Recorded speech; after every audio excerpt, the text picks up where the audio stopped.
Hey everybody, Paul Kraft coming to you again with another in our series about Japanese retailers. Today I am in Futako Tamagawa, which is a sort of a high-end residential and shopping area southwest of Tokyo, southwest of Shibuya anyway, the neighborhood of Shibuya, right around 20-25 minutes or so. And today I'm going to talk about the retailer behind me called Plaza. This is the best camera angle I can get because it's kind of crowded and tight in here.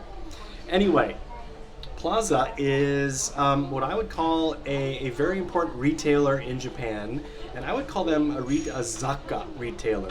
So Zaka, literally in Japanese, two kanji characters, stands for miscellaneous goods or miscellaneous property. Sometimes we would maybe call them sundries in the US or in other countries.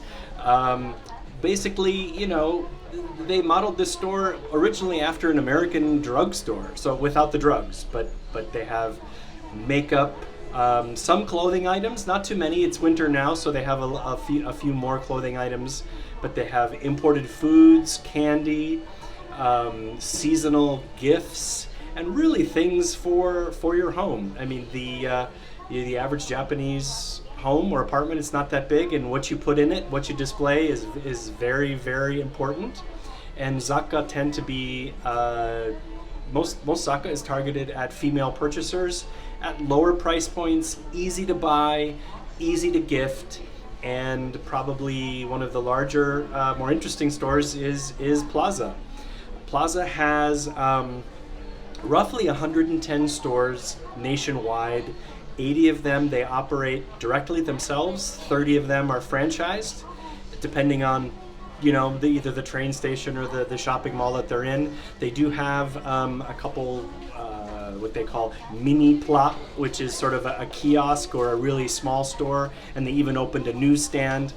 They also have, very importantly, 6 large stores in outlet malls, which is a great place to liquidate excess inventory, and they also do online.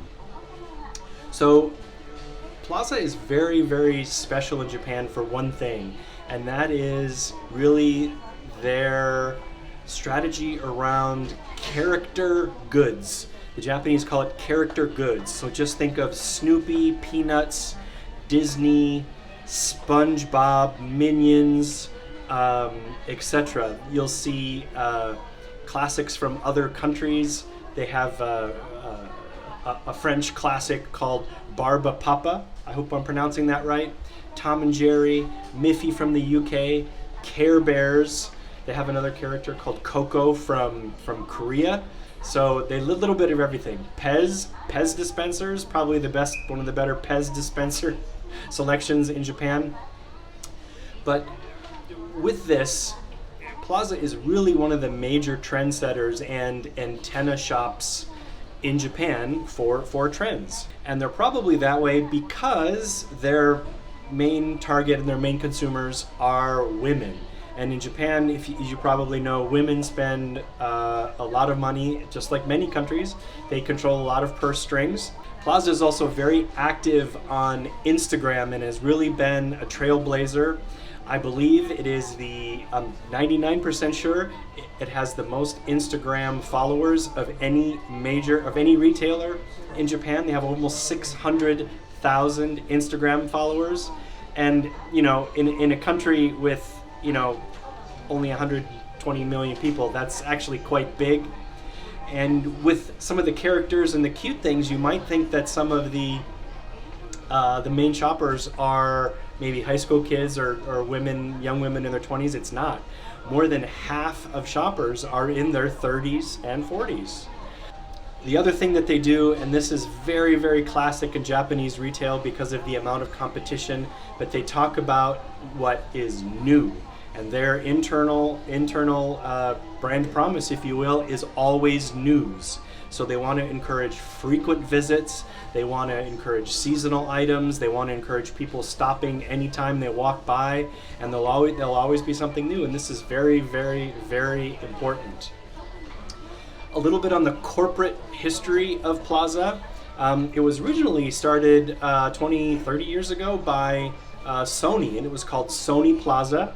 and then it was purchased by J-Front Retailing. J-Front Retailing is one of the largest department store operators in Japan, purchased by J-Front, and as well as another company formed called Styling Life Holdings. So it was owned by J-Front and Styling Life Holdings, and then earlier this year they sold it. So J-Front Retailing sold their stake, and now even from the beginning, but in 2011.